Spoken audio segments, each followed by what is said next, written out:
Hi everybody, welcome back to another episode of Best of Cape Ann. Just a little bit about who we are. We're a podcast about the towns of Gloucester, Essex, Manchester, and Rockport, Massachusetts, which make up the traditional Cape Ann, but we're also discussing the surrounding towns like Beverly, Salem, and more. So with each episode, we'll be bringing you key aspects of the area, like restaurants and museums, and we'll also be expanding into the greater Boston area.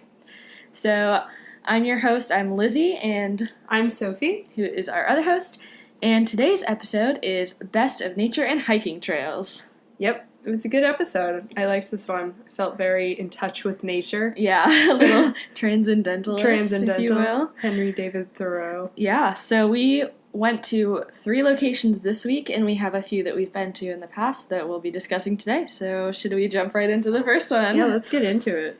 Okay, so the first place we went to is Agassiz Rock, and this is in Manchester, Mass. It's right on the way into Essex. Yeah, it's a pretty accessible trail. Yeah.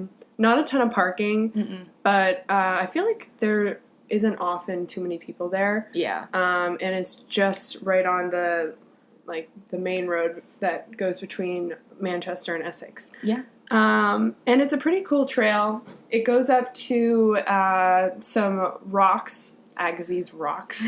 There's big Agassiz and little Agassiz, and they actually used to be glaciers. So they're pretty big, pretty cool. And it's an incline up into like a hilled area, and once you reach the top, you can actually see to the ocean from there. And it's a pretty area. The rocks are really cool and tall. Yeah, the views are great. So on this particular day we went, it was a bit rainy, which made the trail a little slippery, but overall I would say it's only a moderate level of hiking. Yeah, it wasn't difficult, and it's definitely not long by any means. Yeah, it's only a mile and a half, so it's not too bad at all. Yep.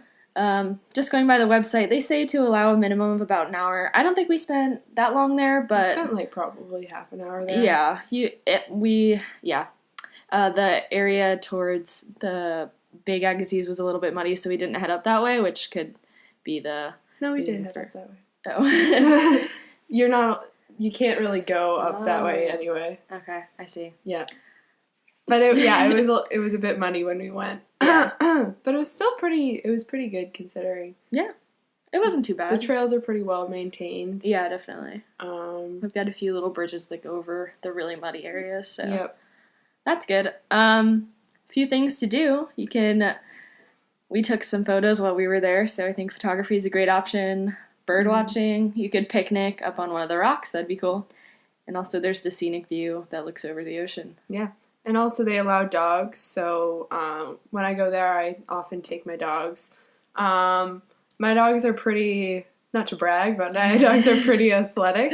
And it does get rocky, and it's a pretty steep incline, so if you have maybe a smaller or a little more senior dog, it might be more difficult to take your dog. Yeah. Yeah. All right. Yeah. Guess that wraps that up. I like Agassiz Rock. Yeah, I like it a lot. It's really cool. I don't think I'd been there recently, so it was cool to go and see it. I've been really appreciating rocks lately. Yeah. I've been looking around, and I've just been looking at all the rocks. They're really cool. I don't know. They're just we live in a very hilled area, yeah. And sometimes you can, forget to appreciate where you are. Yeah. But it's cool to just, stop and be like, that's a nice rock. Yeah, especially given the history of, how old the boulders are and where they came from. It's really cool. Yeah. Okay, so then we went to the Greenbelt in Essex. The locals call it the Greenbelt, but its formal name is the Allen Cox Reservation. This was established as a salt marsh farm in 1648, and it also operated as a dairy farm and an apple orchard. And the muralist Allen Cox donated the land to the Greenbelt in 1940, which is the reservation that it is today. Yeah, really pretty area. An easier hike than Agassiz. There's no hills. It's just kind of you're going through some fields and a little bit of woods, and then you're right there at the Essex River. Yeah. And it's really pretty, beautiful. People, when we were there, they were painting landscapes. It's just a really scenic area. Yeah. Historied area. Yeah, it's beautiful up there. You want to tell a little bit about what you found that one time? Oh, yes. I actually I forgot about this, but we went, I don't know, maybe a year or so ago, something like that. That long? I don't know if it was that long, but a while back we went. I think it was like probably 6 months ago. Okay, 6 months ago.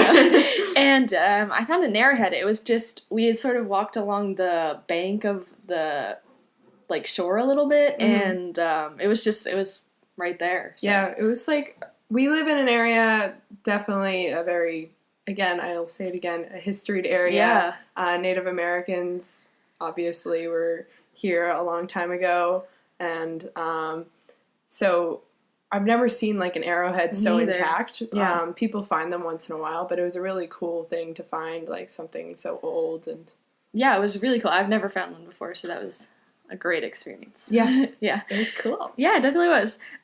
So just a little bit more about the reservation itself. It has a total of 31 acres, and it has a wide range of flowers and plant life. So in the spring, some common things you might see is dogwood, cherry, pear, and apple blossoms, and in the fall you might see hickory, sumac, and goldenrod. In addition to the flowers, there's also a lot of wildlife. So in terms of birds, there's shorebirds, ospreys, herons, egrets, kingfishers, meadowlarks, and bluebirds. Ooh, love me some bluebirds. Yeah, so it's a good spot for bird watchers. Yeah, and they were, what are those things called? The bee... Oh yeah, there were beehives there. Beehives. Yeah. I was going to say bee pens. That would be incorrect. Yeah. But, save the honeybees. Yeah. They're a key part of this here ecosystem. Yeah, so they're in a protected area. They're off the trails, so you won't have to worry about them. But they're cool to walk by. We saw them from a distance. Yeah, they're really cool to see. But yeah, it's cool. Definitely. Just some things to do. Obviously, photography, bird watching, picnicking, fishing, painting. On the particular day we went, and I know this has been a thing too when we've gone before, but there was a ton of plein air painters just painting like the landscape, and it's cool to walk by and see what they're working on. And the scenic views in the marsh are really pretty, and then of course you can walk your dog up there. We saw a few dogs up that way, so yeah.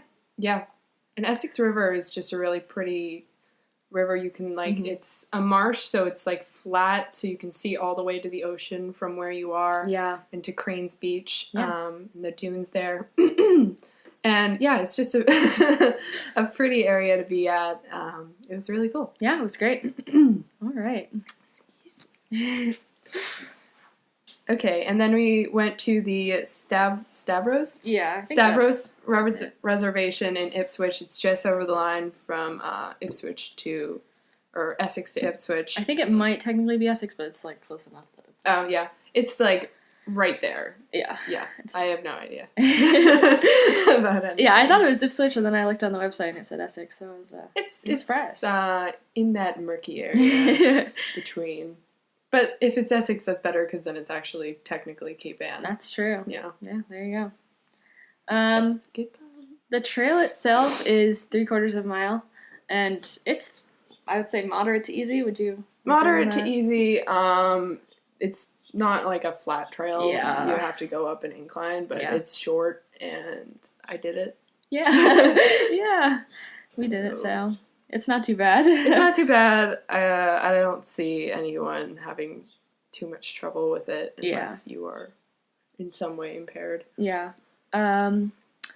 So this particular trail, it opens up to a field with a stone tower, and you can see Cranes Beach and right over the salt marshes, which is really a nice view.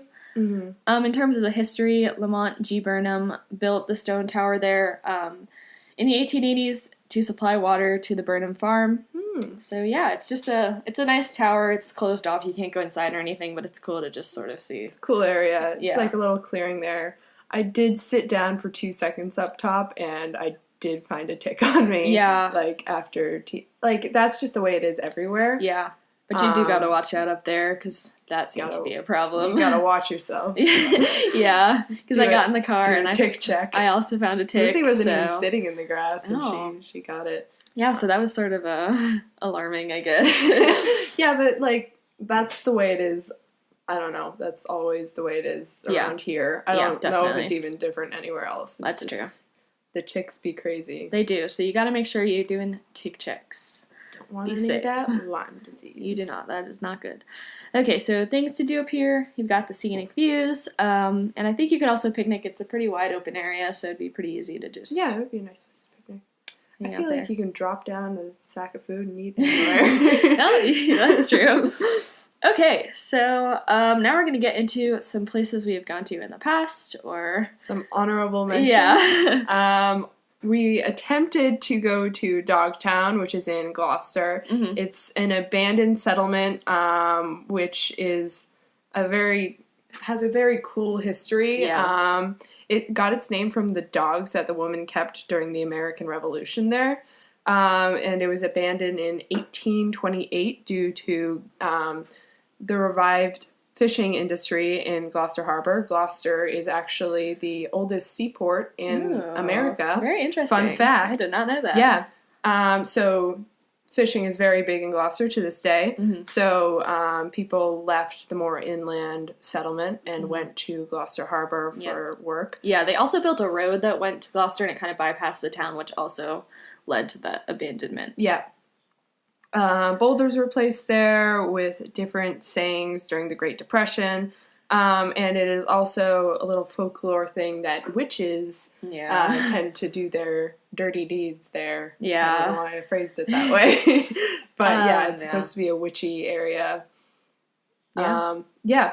We tried to go there. I don't know what was going on. We went to one of the entrances. There were definitely people parked there. There was a sign. It said Dogtown. We could not find the trail where the trail started. We found two little trails that we went down, but it was obvious that they weren't the main trails and that not many people had been on them. Yeah. It's probably 100% on us. Yeah. It's probably a very simple solution that we just didn't get. It definitely is. We saw a family there. We should have just stopped and asked them, but we didn't. Yeah, I know there are several different entrances. We headed into the historic Dogtown Commons one, but I know I think there's a way you can get in from Rockport, and I know there's one near the Blackburn Industrial Park, which is the Boulder Trail. So, it's definitely worth checking out. If you have someone that knows the area, I would recommend that because there are a lot of trails and it's kind of an extensive area. Yeah, I've heard a lot of great things. Yeah. My dad's been there. Probably should have just texted him. I know there's been a lot of books written about the area. It's a very historic. There's a lot of research done on it. So it's a really interesting place. Really cool area. Would love to see it someday. One day we'll go back and figure it out. This time just didn't work out. Yep. Okay. So our other honorable mention is Ocean Lawn, which is located in Magnolia, Mass. And it's also called the Coolidge Reservation. So this is a pretty easy trail, I would say. Pretty easy, similar to the Stavros? How do you say that? Sorry. Stavros Reservation. It's just a little incline, but it's short and not you're not going to be hiking up a mountain. It's a hill. Yeah. Magnolia, Mass is just it's a part of Gloucester, Mass, but it's its own separate little town area. It's got its own downtown and stuff. So technically part of Gloucester, but it's a different area, a little more secluded. Yeah, a little closer to Manchester. And Ocean Lawn, I've been there many times. We didn't go this time just because of how many times we've been there. One of my favorite places in the area. It's really beautiful. It is. It's kind of on a cliff-ish thing. It's a big open lawn where the Coolidges, I assume, had a house, but then they donated the land. Do you want to go into the history a little bit? Yeah, I don't know a ton about it. I know there's the foundation of the house there. And you can see that it was a huge house. I'm not entirely sure. Oh, I was reading the wrong history. That's why I got confused. So yes, there was a big house and they donated the land. And it's a cleared area, awesome for picnics. Yeah. Its name Ocean Lawn comes from you're basically right on the ocean. There's the cliff and then there's the ocean. The views are amazing. It's amazing. It's beautiful. It's really beautiful. really stunning when you're there. Mm-hmm. A great place. We go there if we have a half day on school or we just have some time during the summer. We'll go and have a picnic there. Yeah.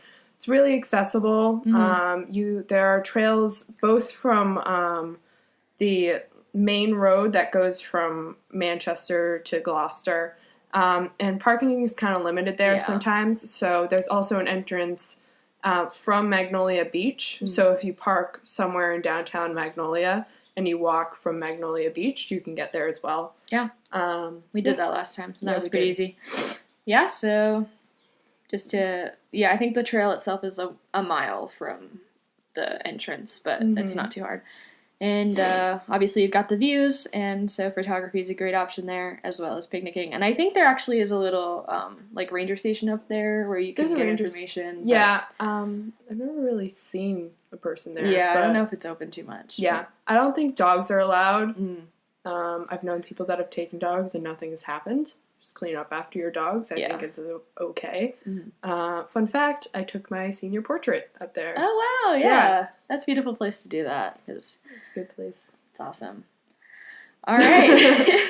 So those are the 5 different locations we would recommend in terms of nature. Obviously, this is such a beautiful area. There's so many more, but those were the ones that we're familiar with. And we didn't go to any beaches this episode.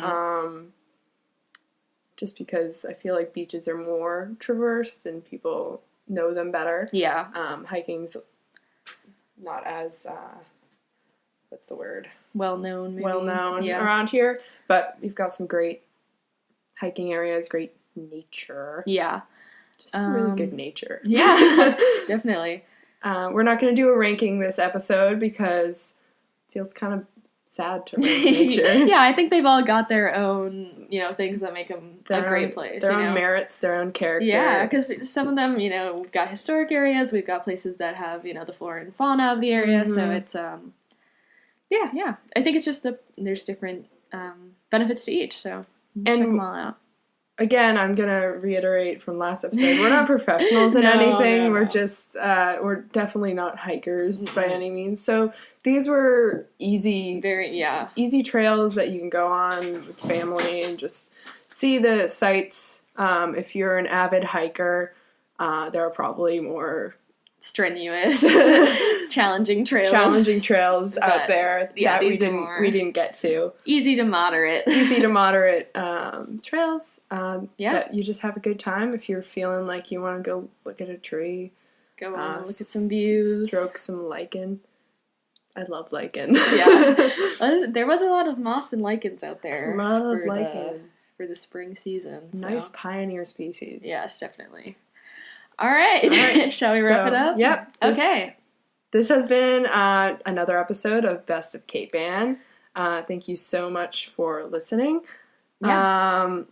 Do we want to, again, prelude to what we're going to be doing in the coming weeks? So hopefully there'll be 2 more episodes out is what we're looking at. And I think next week will probably end up being museums. And then the week after that is most likely going to be a trip to Boston, right? Yep, we're going to the historic North End. Yes. Which is an Italian neighborhood. So there's great pizza, great bakeries. It's a very beautiful area. I love going there. Yeah. So we're going to be getting some stuff from there. Yeah, definitely. That'll be a fun episode. So it's going to be great. Yes, we hope you'll join us for our next episodes. So thank you again. I'm Thanks Sophie. For listening. I'm Lizzie. And this has been Best of Cape Ann. Thank you.